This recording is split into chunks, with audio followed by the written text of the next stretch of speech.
What's up everybody, what's going on? Today is an exciting day. Today is the first video in a new playlist called Leadership Vibes that I am kind of pulling together for this channel because it's something that I've become very passionate about over the last handful of years, and it's something that I want to do more of from a growth perspective.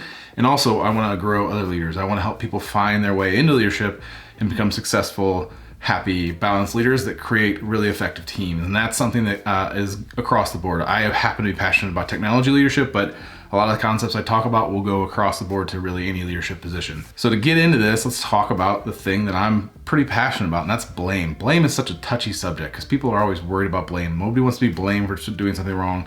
Everybody tries to kind of cast blame, point fingers, because it's self-preservation. So that's the one thing that you gotta know as a leader. It's always your fault. This is where a lot of leaders fall a little flat because, taking the blame all the time when you're not actually writing the code, or you're not QAing the code, or you're not releasing the code, like taking the blame, you're like, oh man, this sucks. Like I didn't really do that, but you did. And that's the key, right? Is either you didn't train your developers good enough, you didn't train your QAs good enough, you didn't make sure the acceptance criteria was great, you didn't make sure the code release was ready properly, you have a developer that's struggling and you're not actually supporting them. There's a million different reasons that it comes back to you. So I'm sure at this point, the question in your mind is, if you don't blame somebody, like how do you ever get to resolution? Understand me, I'm not saying don't get to resolution. Always do root cause, always figure out what went wrong. And through doing that, you're gonna figure out who did it. But the important thing is that you learn from that mistake. If you don't learn from that mistake, but you punish that person, your company's weaker. If you learn from that mistake, don't punish that person. Say, hey, I appreciate the learnings. Let's make sure we don't do it again. Here's the documentation. Let's share it with the rest of the company. Your company's stronger.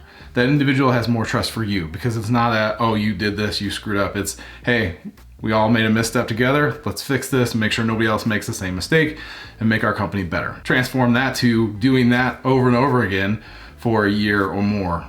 Now you have a team that knows they can be innovative. They can push the envelope and say, hey, I know that this deadline is a little crazy, but if we can get this done, it would solve a bunch of customer pain. Sometimes they're still gonna miss. That's okay.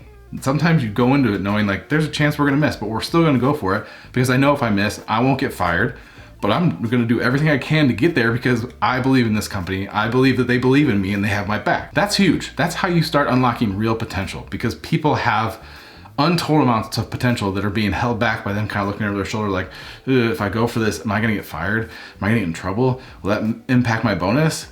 No, don't make that a thing. Now, if somebody continues to fail over and over again, that's on you as a leader to deal with. You need to deal with that in the proper way as the leader. Make sure you're talking to them, being direct. We'll have other videos talking about candor and all that stuff, but it's on you. That's still on you, and you have to manage that and figure it out. And if it comes down to it, then they need to go. Ultimately, it's always on you, and you have to understand that. So if you take the blame, shield your team from that, you're gonna be in a much better position to get things done and be innovative. That's how companies die. People get afraid to take the leap. People get afraid to go for it, and then you stagnate.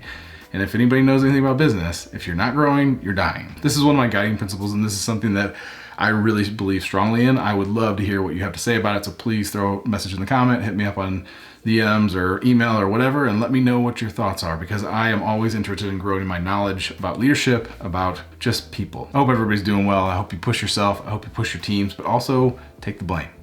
Take the blame, help the company grow. It's better for everybody. If you like this content and you want to see more of this content, please like, subscribe, hit that little bell icon. I really appreciate it because it lets me know I'm on the right track, and that's, I'm just trying to find my way. And with that, get out there and lead. Take care, everybody.